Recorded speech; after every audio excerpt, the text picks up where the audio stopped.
You're listening to the Really Useful Podcast. This is the tech podcast for technophobes from makeuseof.com.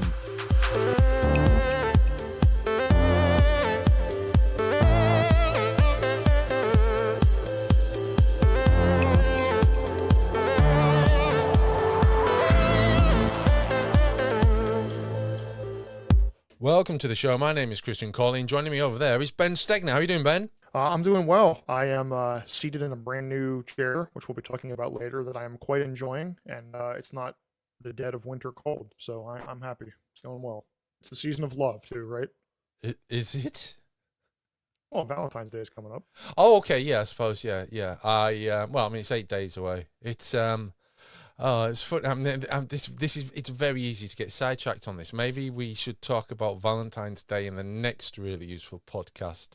Then again, it'll be too late by then when we actually go out. Valentine's Day tech topics? Well, I don't know. Maybe we should have thought of this in advance. The thing is, you see, it's 20 years since my wife and I got together.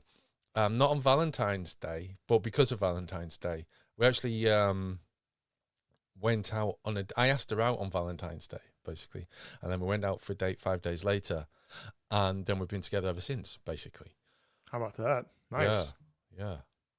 It's 20 years. So it's like double special.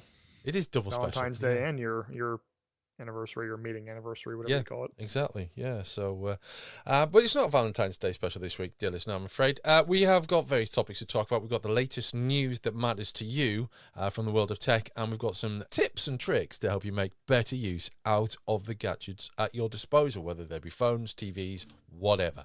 We're going to kick this off with a little bit of a concerning development from last week. We told you about the T-Mobile breach, which was a massive, I think it was 37 million people were affected by a hack that was announced in January, a few weeks ago.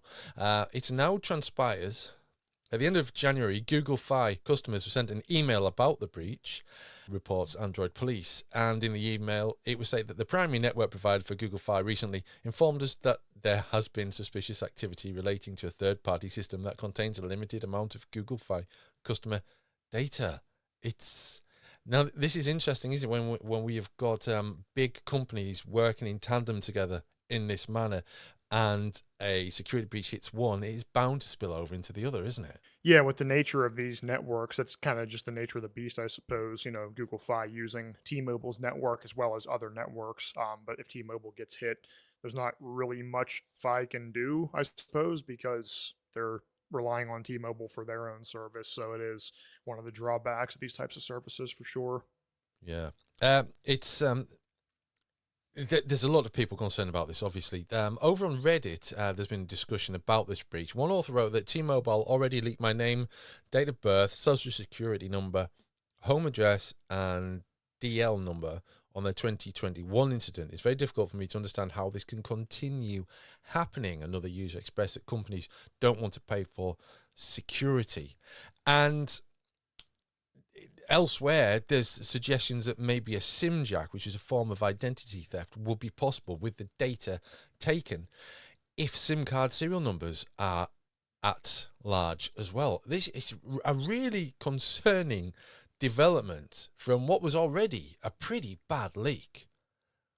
Yeah, now I'm feeling a little bit worried because I think I mentioned on a previous show, I use Mint Mobile now for my phone provider. I used to use Google Fi years ago. But Mint Mobile also relies on T-Mobile, so I haven't seen anything from them, an email or anything like that, about a similar breach of their data, but that could be on the way or not discovered yet or not announced yet. Yeah, I'd be worried as well. Apparently T-Mobile is not the provider to go for, though I do like a comment on Reddit.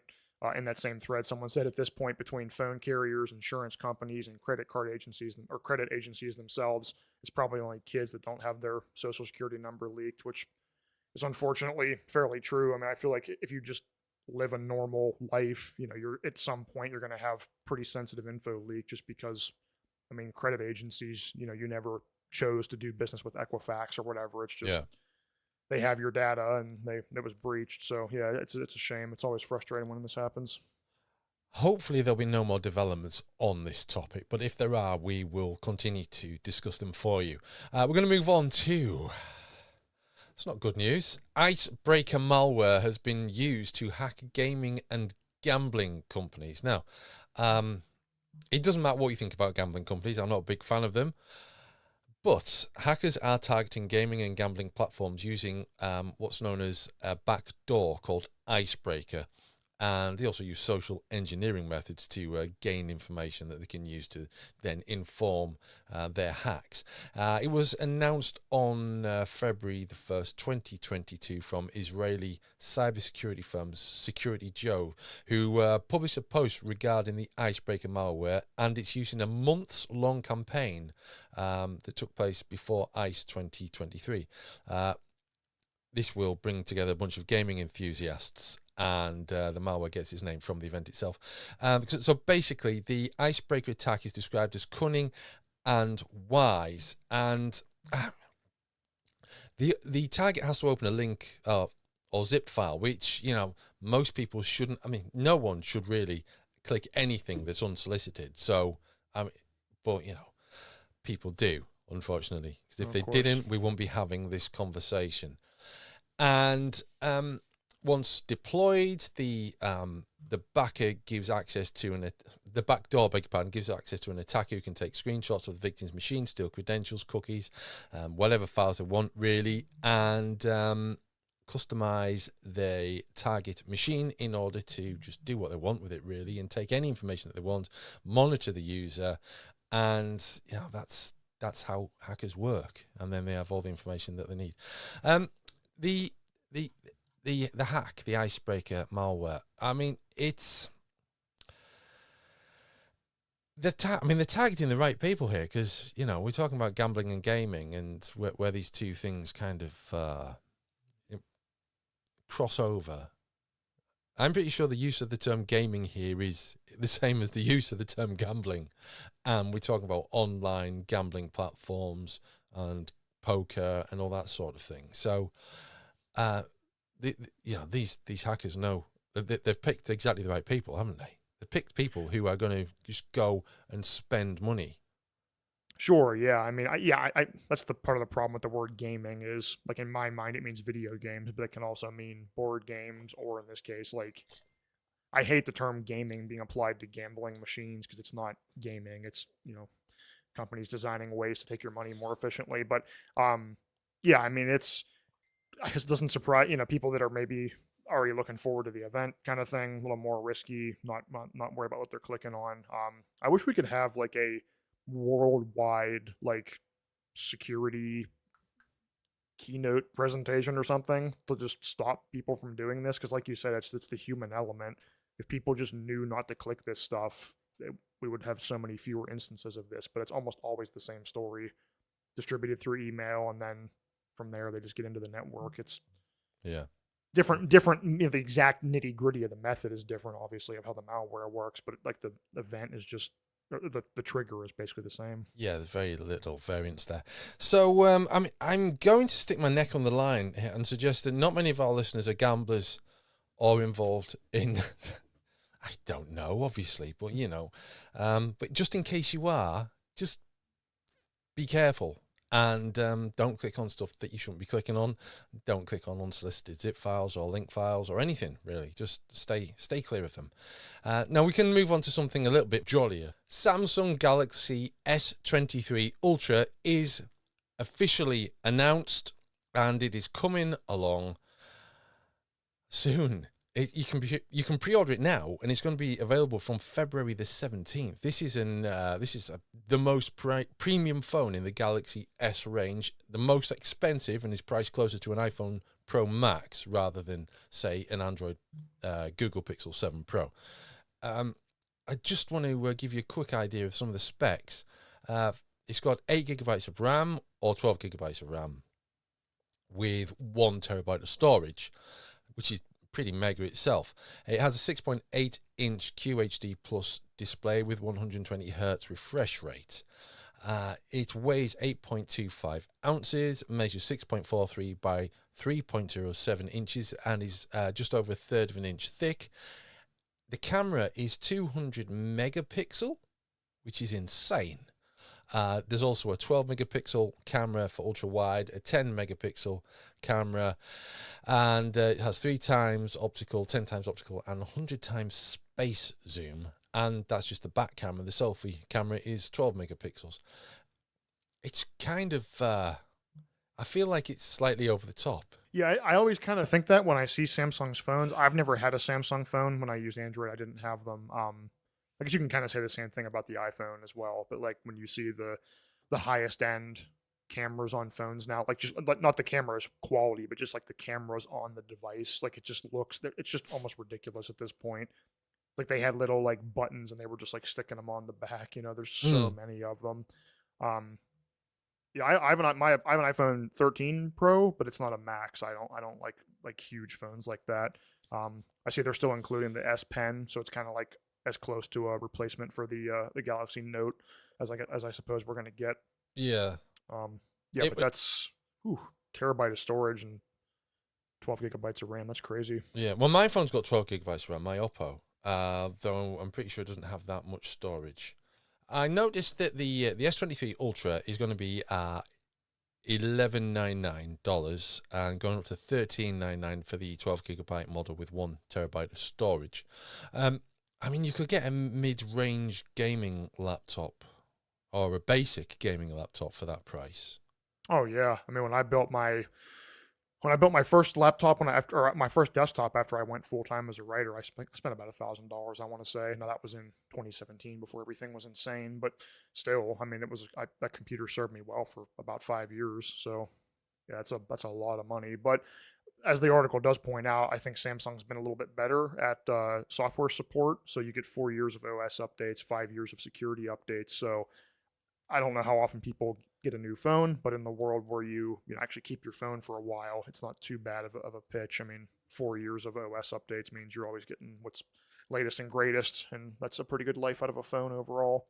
I really feel like this for the last couple of years, but especially with the latest drop or two of phones, it really feels like we're really at a point where things are just so incremental. Like even in the old days, like year to year phones, there was always something fairly fresh and new. Like even when Siri was announced, or just going from the Pixel 4 to the Pixel 5, and there was like the price dropped and like whatever. There was always something, but it just seems like everything is so iterative now. Like we're going from like instead of going from like 30% to 40%, we're going from like 95 to 97%. Like of the max quality or whatever you want to say. Yeah, they are very small incremental developments with each release of phones, whereas before they were kind of, I wouldn't say quantum leaps, but large steps, weren't they? But we're not really. It's as if we're hitting, maybe it's, I hate using this term because it gets overused, but maybe a smartphone singularity.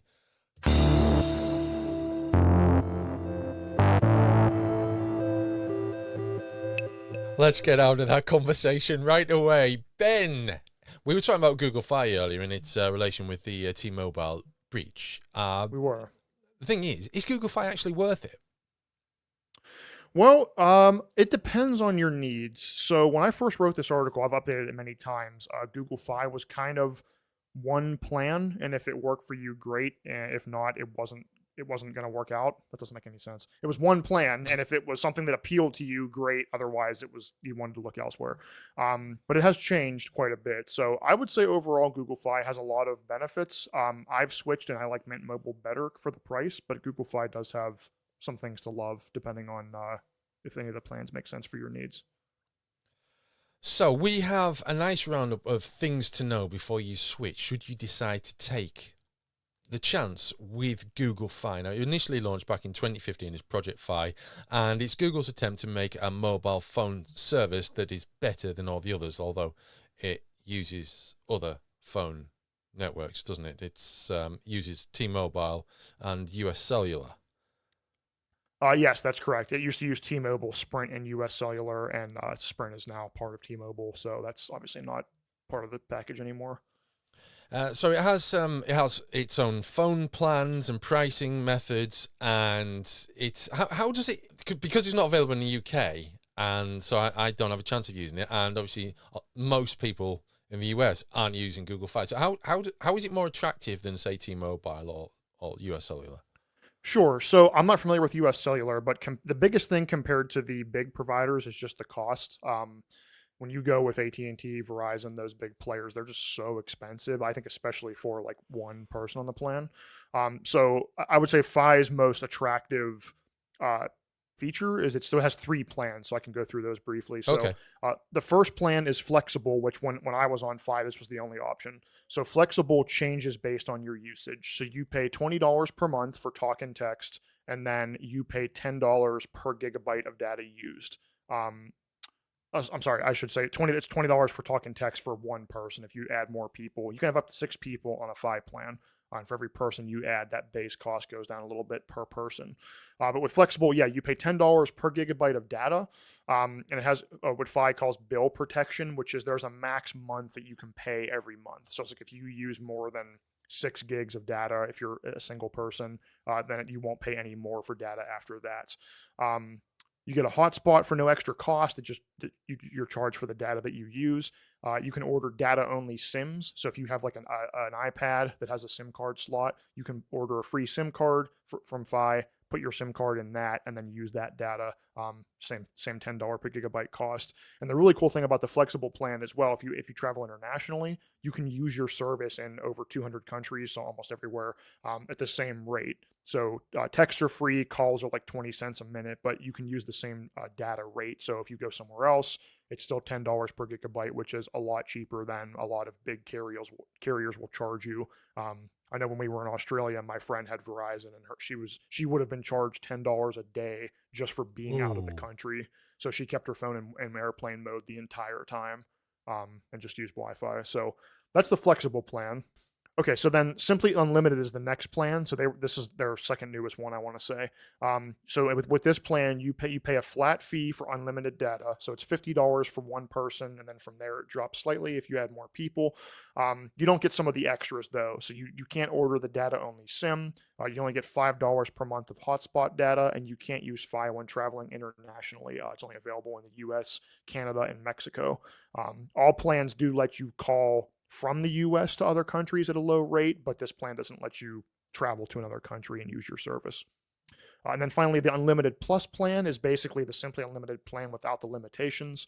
You get unlimited data with a higher limit per person. So the Simply Unlimited plan is 35 gigabytes. If you hit that, it slows your data down. On this one, it's 50 gigabytes per person. It also includes some extras. You get 100 gigabytes of space in Google One, which is your Google Drive cloud storage. You get a year of YouTube Premium thrown in as well, which is a $120 value or $100 value.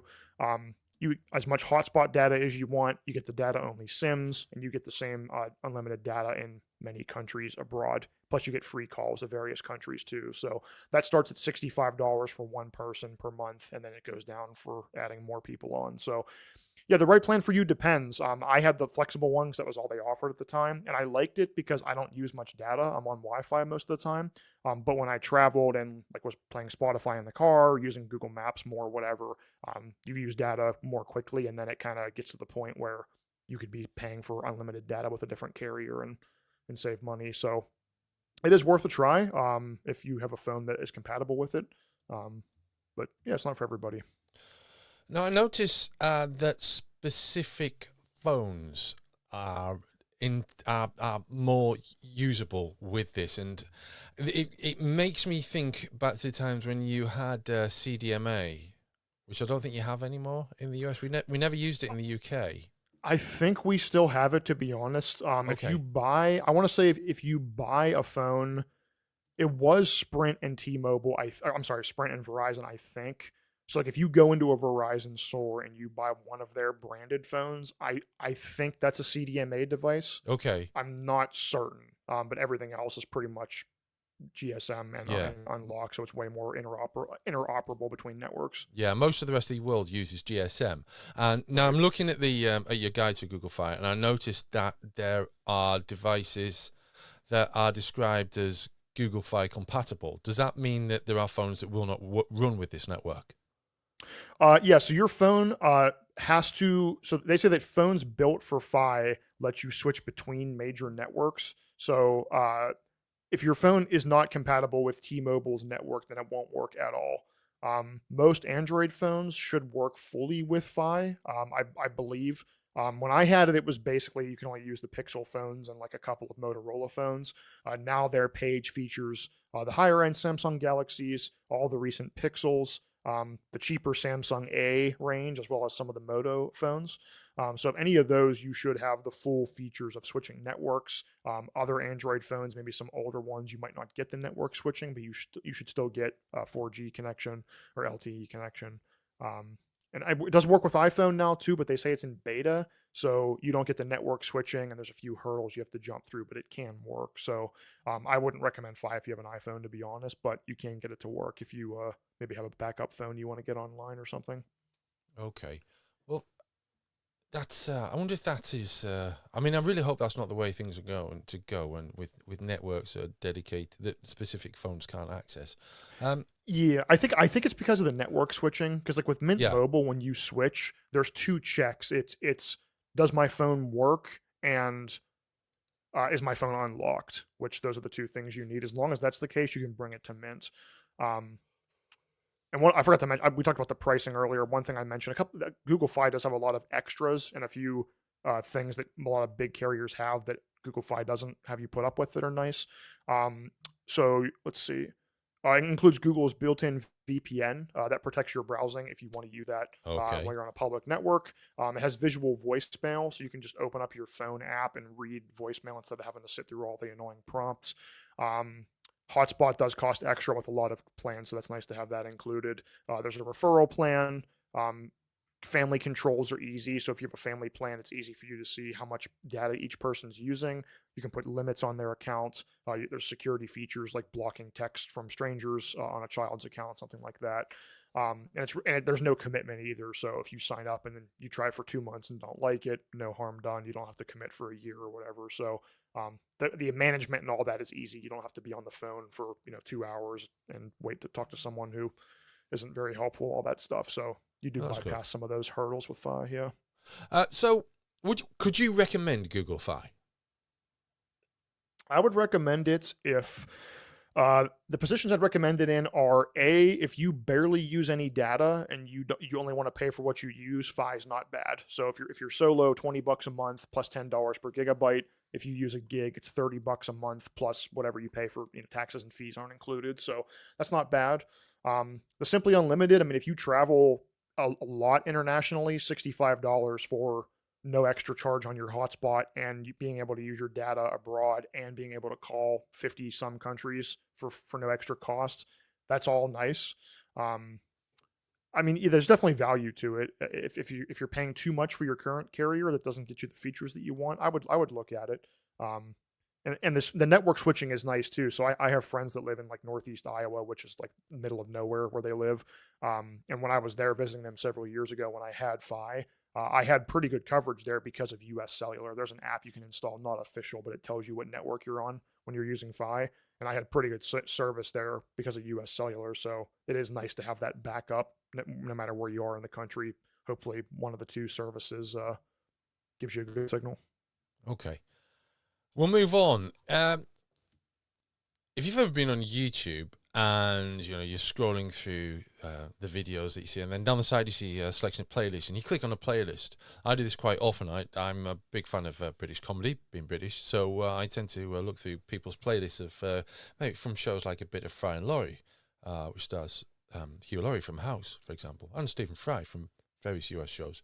Blackadder, a series star in Rowan Atkinson, who's better known as Mr. Bean these days. Monty Python's Flying Circus needs no explanation. And quite often you'll find that videos are missing because they've been pulled from the playlists. What's going on there, Ben? Yeah, so this is a frustrating problem, and this is a kind of not a personal article, that sounds corny, but it's one that I am very I think is important because I hate this issue.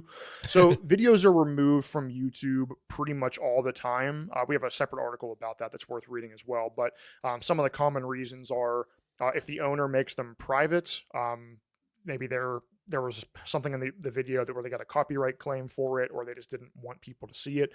Private means that only people that they specify can see it. They might delete the video for the same reason. Maybe the whole YouTube channel is deleted. If there's inappropriate content, YouTube might block it. anything like that can happen. If somebody has too many strikes on their account might get deleted and the video goes with it. So that's why YouTube videos disappear all the time that you thought were safe. I should point out that Stephen Fry and Hugh Laurie from A Bit of Fry and Laurie are also in Blackadder. Um, so yes, as you note there, they are removed for a reason. But there is a way to check out what the video was. But can you actually view the video using, as you explain here, you can use archive.org to find out what the video was. But can you actually view it on archive.org as well? Well, your results may vary. So the article Okay. goes through a couple different ways to find. Basically, the thing that I hate is like you have a playlist and you have videos in there. You're not going to remember every video. So then you open it back up and it just says video unavailable. And it's okay, well, what was it? Like you don't even know what it was to like try to find another copy of it, So a couple different ways you can try to recover it. One is just Googling the part of the URL with the video in it. You might be able to find the video uploaded on another website, or you might be able to find it like mentioned in a forum or something where someone said, oh, look at this video about whatever. Or there might be some kind of cached version you can look up. If you can find it on archive.org, I'm sure we've mentioned that on the site before. That is a preservation site that grabs a copy of different web pages on a regular basis so that you can see how it looked in the past. And the example I did in this most recent update, I actually was able to watch a copy of the video. That's not always the case because I don't think they actually archive all the media because that would be just an absolutely massive amount of data, obviously. But in this case, I was able to actually play the video on the archive.org page. So if you can do that, great. You might be able to find the video uploaded somewhere else too. So there are possible ways. It depends on how popular the video was, if somebody would re-upload it on another account. But yeah, you might get lucky, you might not. Okay. I think I will maybe next time I am faced with a missing video, possibly be more proactive and see if I can actually find it using one of these methods. Yeah, and the shouldn't neglect to mention either. The article also mentions an important step for the future. So this method won't help you find something that you lost in the past, a video, but there's a really great free site called Recover My Video, and it is designed to prevent this problem. So you log in you make a free account, and then you authorize it to access your YouTube account. And then what it does is it like creates a database of your playlists. And then whenever a video is deleted or goes private or whatever on YouTube, the site remembers that. So you'll get an email occasionally if you want that'll say, hey, 5 videos were deleted from your playlist. And then you open it up and it'll say, this video was made private. It was this. So then you can at least remember what it was, trying to find another copy, whatever. So this doesn't work for previous videos that were deleted before you signed up for this account, but it is free. So if this happens to you a lot, it only takes a minute to set up, and then you have a backup of all the videos that you had in a playlist. So it's worth setting up for sure.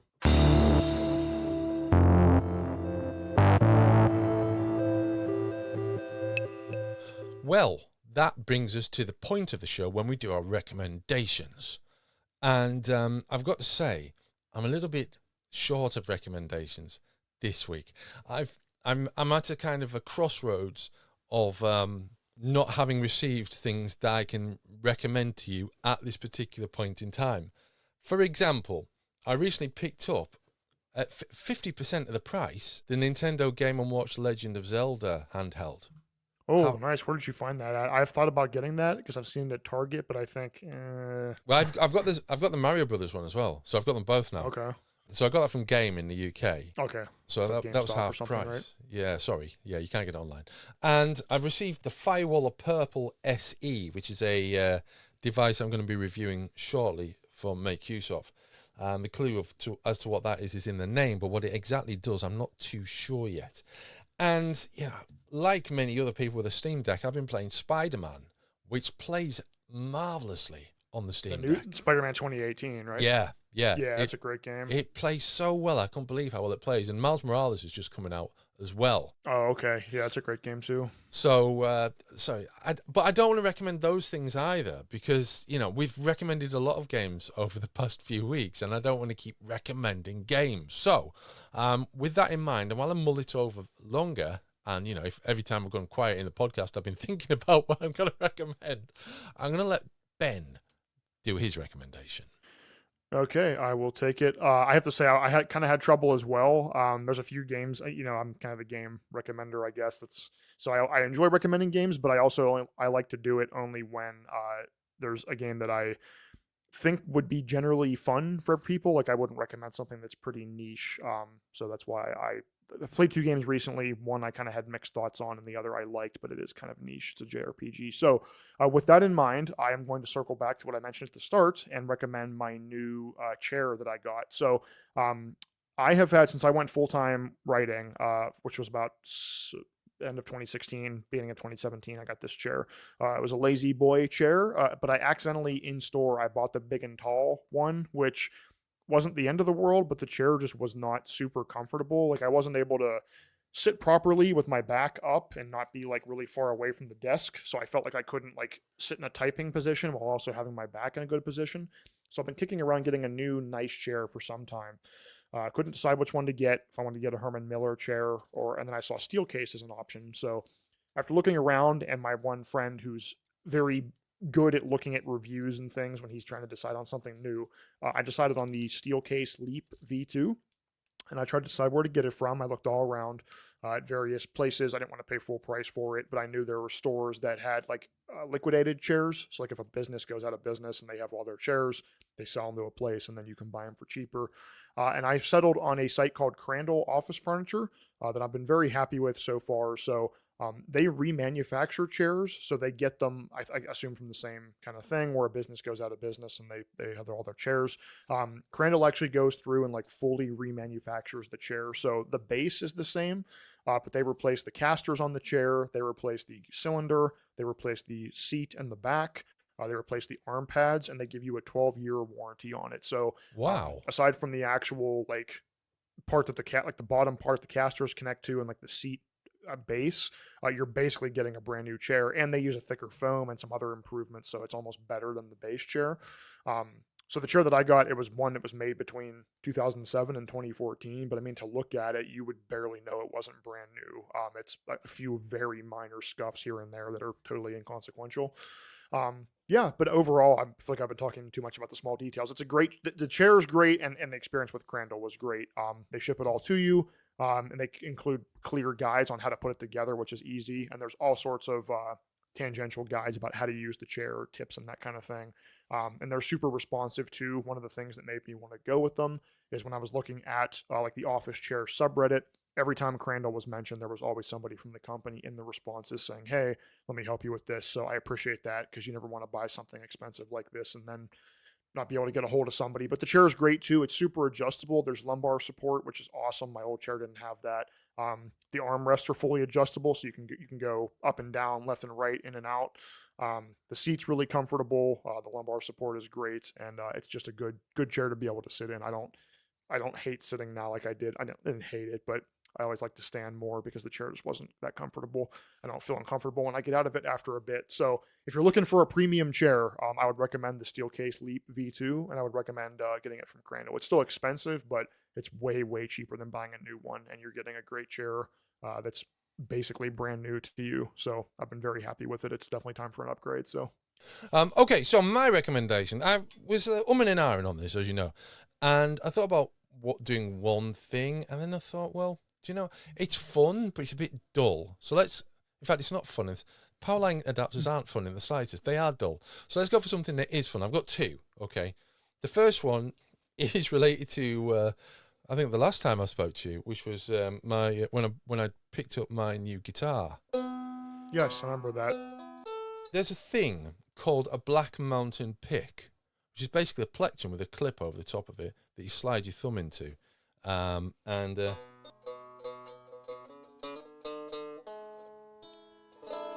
So that's what it does. It lets you hit those bass strings. Rather than with your thumb, it would sound like this. So it's a lot quieter. You don't get that attack. That's with it back on. That's a Black Mountain pick. I ummed and ahed whether it was actually worth getting one of these. And having got one of these, I'm kind of thinking I should have got all three. Rather than you can get a pack of three or a pack of one. I think I should have got three of them. Anyway, they're definitely worth getting. My main recommendation, And this is something that's been going on for a while here in the UK, in particular, with the press obsessed about the cost of living and things like that. There's been this big drive to get people to spend less cooking, use less energy cooking, because we're all going to end up living on bits of celery and twig and locusts in the next 20 years. So they're trying to stop us from using heat to make proper food. Anyhow, everyone's got an air fryer. And I was a bit dubious about getting an air fryer at first. I thought, well, all these people are getting air fryers. They're actually quite small inside as well, unless you're going to pay sort of double the price. So are we going to get an air fryer? We turned out we did get an air fryer. And actually, it's really useful for specific things, such as pastries. Oh, okay. So I can get up on a morning, get a couple of frozen pan of chocolate for my twins, and a vegan croissant for my dairy allergic younger daughter, pop them in the air fryer for 15 minutes, stopping halfway through to turn them over, and that's it. It's as easy as that. There's a few other things you can do in the air fryers, right? You can cook sausages and bacon in them, you can cook chips in them, you can do like frozen foods, cook them more or less the same length of time and temperatures you would in a fan oven, but obviously you check halfway through, or you just set them for half the time and put them back in after you've checked them for the same time again. They're really, really good, and you can get all these sort of like advanced air fryers as well. That, as well as having the timers on and stuff, they dehydrate the food and do other sorts of the heating element cooking type things inside. Some of them even have like a rotisserie built in. It gets a bit silly when it comes to air fryers, to be honest with you, but ultimately air fryers are very useful, and we didn't really think that we would use it, but it probably gets used at least 3 times a week, if not daily. So I think it's worth getting. So I would recommend an air fryer, even if it's just if you like getting pastries out the freezer. I have heard good things from multiple like friends and family who have an air fryer. I'm not too familiar with them, but I've heard they're like super easy and, like you said, really versatile too. Which any tool you can get like that is a win. I would think. Definitely. I mean, one of the things we got them for really was chips, because deep fat frying chips is obviously not healthy, and you can cook them in the and spending money on oven chips is obviously you're spending. I mean, the price of a bag of oven chips is probably. It's not economical to keep buying bags of oven chips when you can just buy potatoes for like 3 pence a potato. So, Sure. or grow them. But my eldest daughter, doesn't like chips out of the air fryer. We're all like, what? They're fine. They're fine. Why do you I like feel like them? it'd be way. I think I've had them in an air fryer, and I feel like they're way better from an air fryer than in the oven. Like I feel like oven fries are just not, or Yeah. chips aren't like. When we cook chips at home before the air fryer, not using frozen oven chips, just like cutting up the potato, tossing it in a little bit of oil and some seasoning, and then putting it in the oven. Right. She much prefers that method, which, I mean, it's very close to roast potatoes, admittedly, but they do turn out chip-like. So, so she prefers them that way. I don't mind either way, really, but yeah, it's a strange thing. I think some of it, a lot, and this is one of the key things about air fryers. I think some of it is in the preparation. I think you have to get the preparation right, and there is a school of thought that you have to rinse the potatoes for like half an hour in salt water, take away some of the starch, then you dry them in chip form, and then you toss them in oil, maybe some seasoning, then put them into the air fryer, and you don't put too many in at once as well. You sort of maybe have them a layer of them, maybe a double layer of them, and that's as much as it'll handle. So maybe some of that is, and that's the thing. They are versatile, but it can get a bit fussy as well. That's just why I like them for the pastries, really. You can just bang the pastries in on a morning, go and, get dressed, brush your teeth, comb your hair. Pastries are done at the end of it. I've heard it's good for, I think, egg rolls too. I'm trying to think of what people have told me about. It's been a while since I've had an air fryer conversation, but one of those things where I guess you just try it, and if it doesn't come out super well from the air fryer, then you just don't make it in that again. Well, that's it. Exactly. So that's my recommendation, an air fryer or a Black Mountain pick, whichever one suits you. That brings us to the end of this week's really useful podcast with me, Christian Cawley, and him, Ben Stegner. We're both from makeuseof.com. And if you have any interest in what we've discussed, share the show notes, share the podcast, and let us know if you have any ideas or suggestions for a future show. We'll be back next time. Until then, it's goodbye.